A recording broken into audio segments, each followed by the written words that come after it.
I have to take food to mommy. With those words, my grandchild, who was hospitalized for pediatric cancer, left the hospital.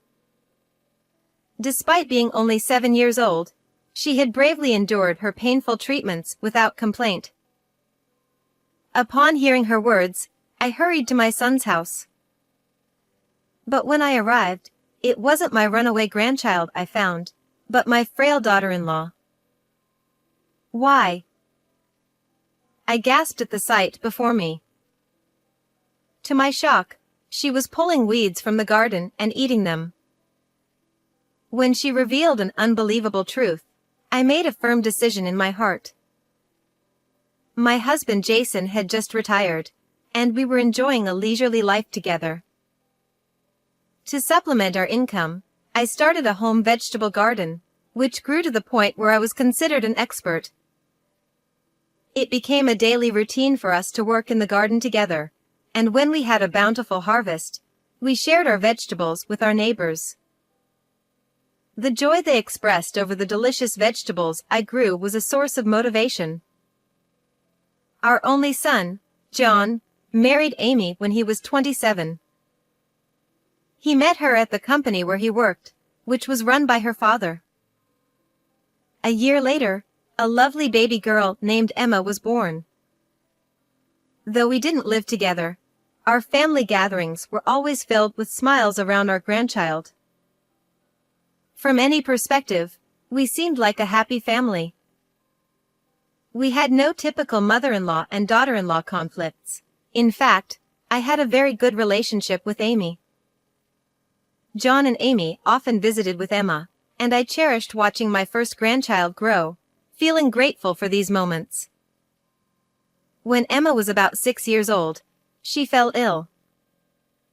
Despite visiting several hospitals, her condition didn't improve, so she was hospitalized for a thorough examination. The tests revealed that she had pediatric cancer. Our family hoped it was a mistake, but it was an undeniable reality. I'm okay. I'll do my best. So everyone, please support me. While everyone around her was in shock, Emma remained strong and composed. That's right. You're a strong girl, and you'll definitely get better. I decided to support her with a positive attitude. Emma endured the repeated painful treatments without complaining, bravely fighting her illness. My son and daughter-in-law also supported and encouraged her. Let's do everything we can to help them. My husband and I agreed to focus on supporting our son and his family. Amy, are you okay? Are you getting enough rest? Yes, somehow. But every time the phone rings, I worry that something might have happened to Emma. I understand. It's worrying. Amy visited the hospital daily and stayed with Emma as much as possible during her prolonged hospitalization. Her face showed clear signs of exhaustion. Why don't you take a break and let John take over for a bit? I'm worried about your health too. Yes, but... According to Amy, my son had become too busy with work to visit the hospital. Emma knew about this and seemed somewhat lonely because of it. Seeing her like this broke my heart. I decided to call John. I thought Amy might be holding back and enduring a lot due to her reserved nature. Emma and Amy are doing their best. Can't you help out a bit more? What? Are you saying I'm not doing anything? I didn't say that. But could you visit them even for a short time? Thinking of them, I spoke more firmly than usual. I know, but the treatment costs a lot. I have to work overtime to pay for it. He responded in a tired voice. After ending the call, I shared the conversation with Jason.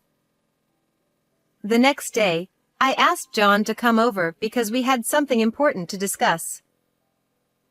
He arrived after 11 p.m., reflecting how tough his situation was. your father and I have decided to help. This isn't much, but please use it for Emma's treatment.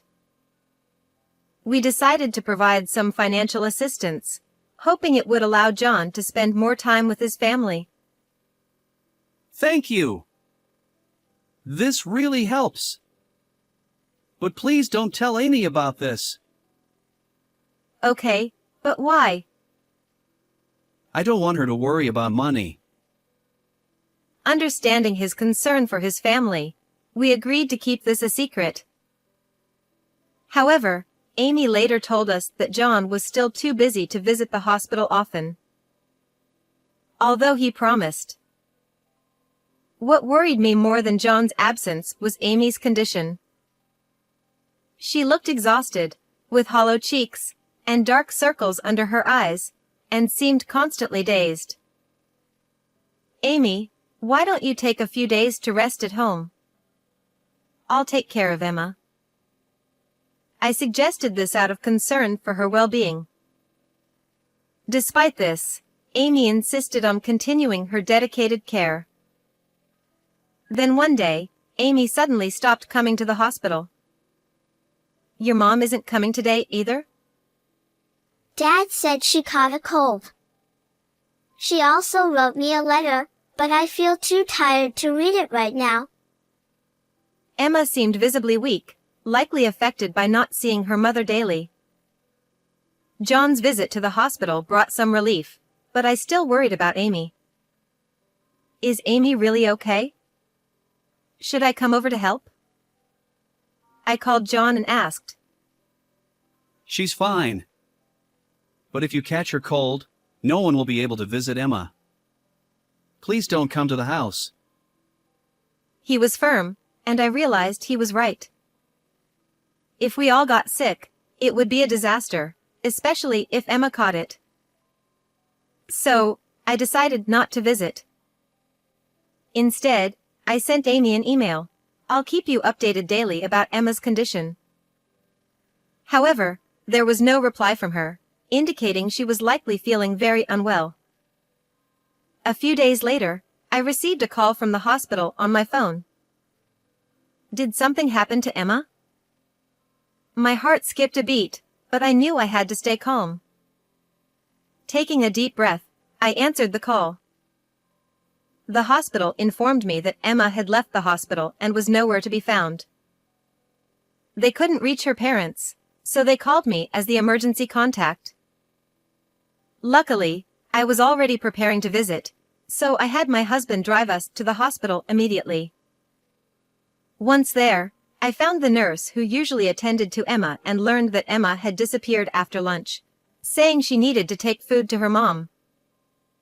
You search around the hospital. I asked Jason to do this while I drove to my son and daughter-in-law's house. What if something happened to Emma? This thought kept racing through my mind, making the drive unbearable. When I arrived at the house, the front door was locked, and there was no response when I rang the doorbell. I walked around to the backyard and found Amy sitting on the lawn. Amy. Something terrible has happened.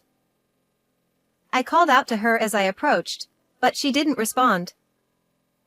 She had her back to me, and I couldn't see what she was doing. When I got in front of her, I was shocked and speechless. Amy, looking emaciated, was pulling up and eating grass from the yard. Why? I was at a loss for words, unable to comprehend what was happening. But I couldn't just stand there. Amy. Amy. Can you hear me? I kept calling her name until she finally responded, looking at me. Nancy. I brought Amy inside and listened to her story. Actually. What she told me was so astonishing that I couldn't believe my ears. At that moment, I received a call from my husband saying they had found Emma. She had run out of energy on her way home and was sitting on a bench a bit away from the hospital. Can you contact the hospital and take her back? Also, tell her that her mom is okay. When I told Amy that Emma was safe, she started to cry tears of relief. I comforted her and decided to call my son. After a few rings, he answered in a slightly annoyed tone. Yes, what is it? Ignoring his attitude, I explained what had happened with Emma. Amy has a severe cold, and I'm on a business trip, so I'll leave it to you, Mom. You can't talk like that. Come home immediately. This is about your daughter. Angered by his cold response, I snapped back. I have important work. I can't leave my clients. John listed excuses and abruptly ended the call. I felt a deep, simmering anger not only about Emma but also because John had lied about Amy's condition. I won't forgive this. Before doing anything else, I needed to get Amy to the hospital. So, I called an ambulance. After she received care, I started preparing for what needed to be done next. I made a call to a certain place. 3 days later, I was waiting for my son outside his workplace as he finished his shift. Mom?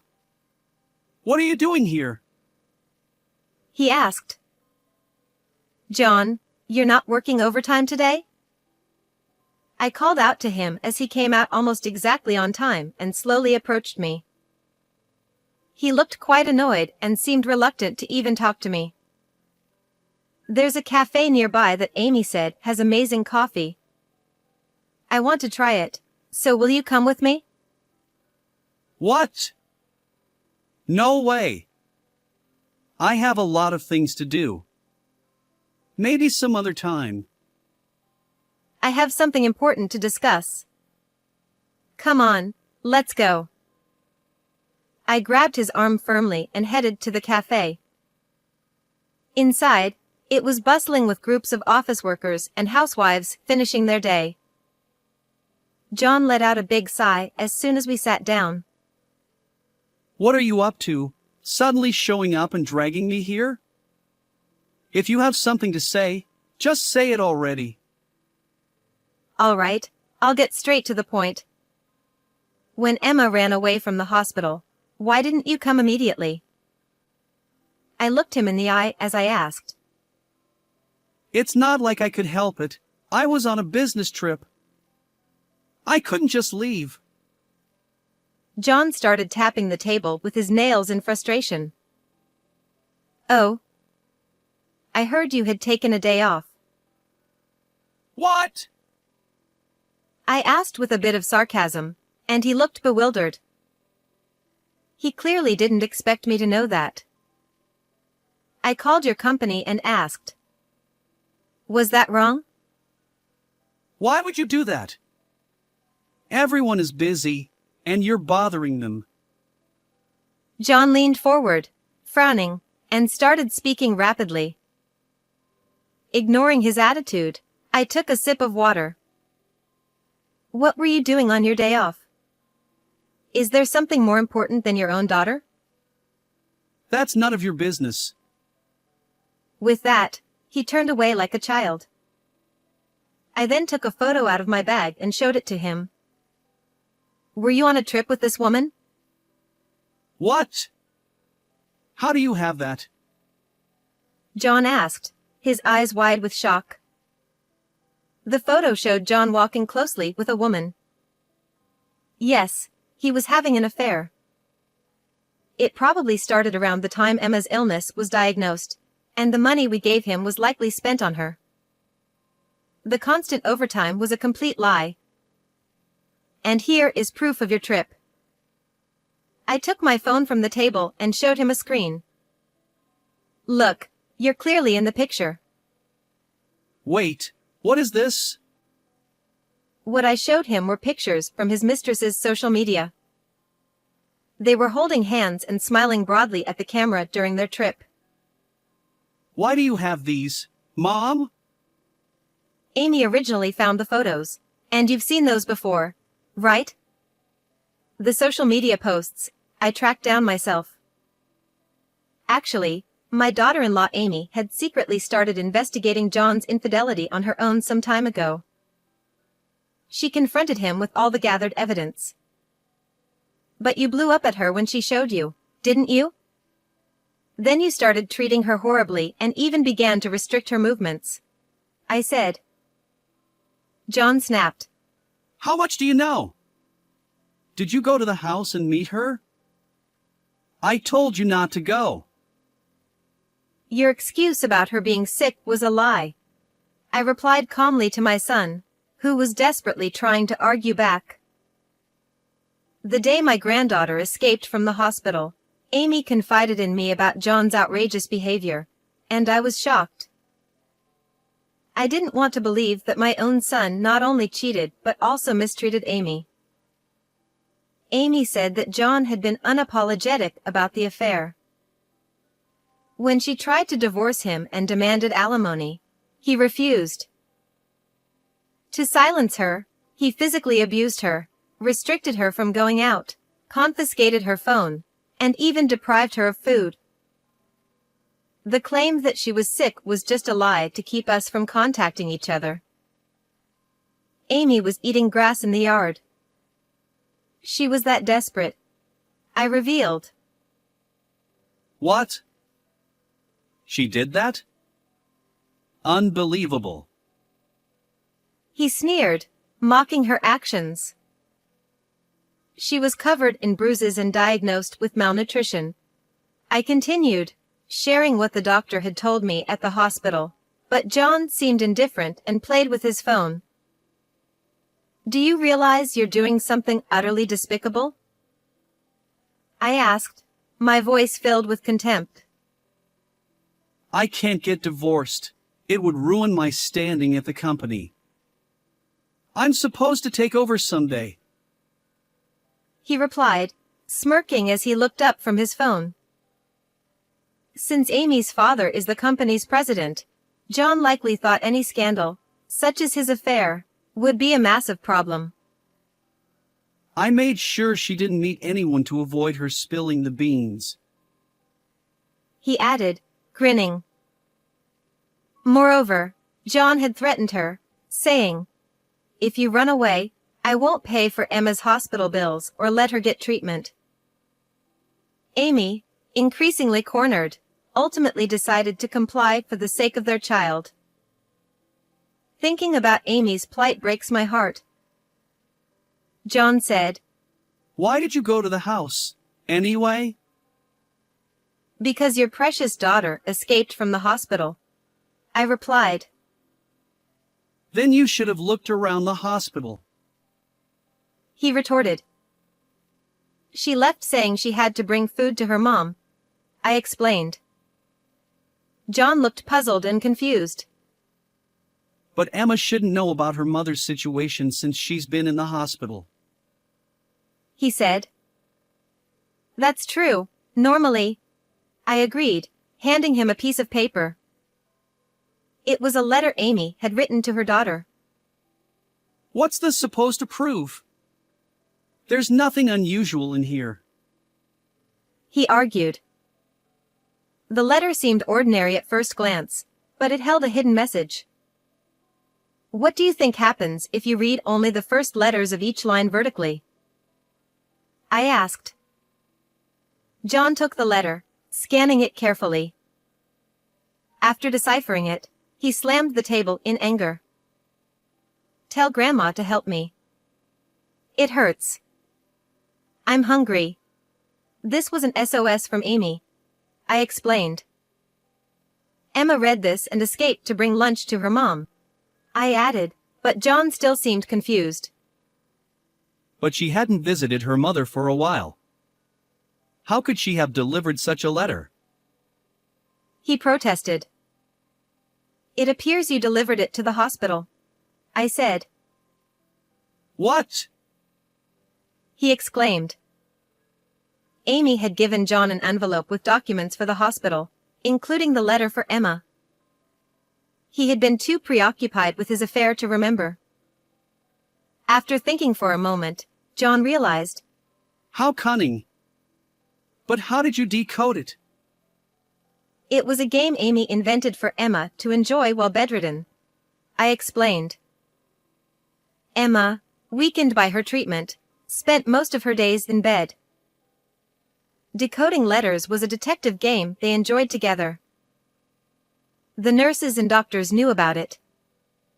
The only one who didn't was you, because you never visited, I said, staring at John. He scowled and made a loud, annoyed sound. Give me a break. It's her fault for having a sick child. She's a failure as a woman. He shouted.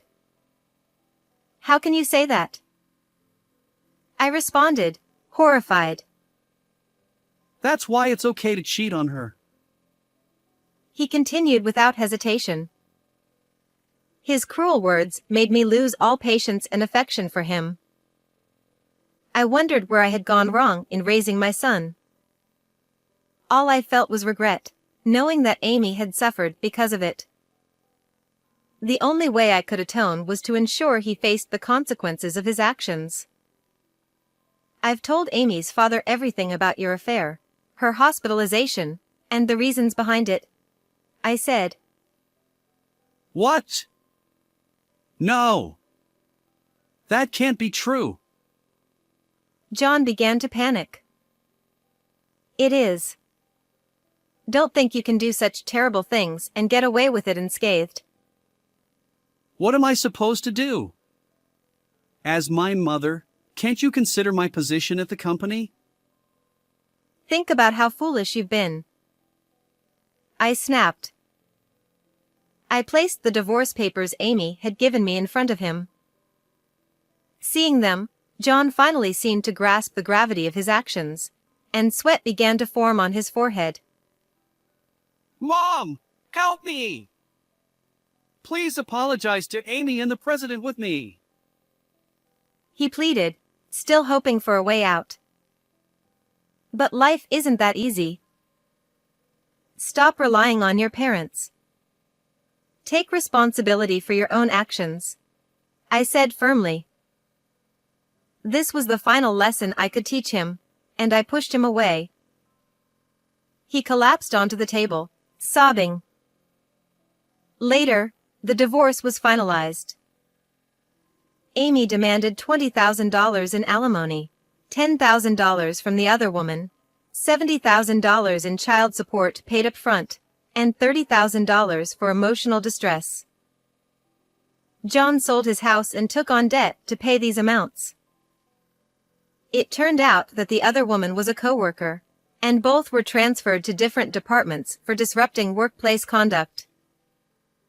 Coincidentally, someone from John's company was at the cafe where we talked, and the news of his affair spread. They both eventually resigned due to the hostile work environment. We cut ties with John. After several attempts to seek help from us, he eventually stopped coming, and we have no idea what happened to him. Amy recovered and was discharged from the hospital. Our granddaughter is doing well with her treatment and is expected to come home soon. We still keep in touch with Amy and our granddaughter, and I'm determined to support and watch over them. How did you find this story? Please subscribe to the channel. See you in the next video.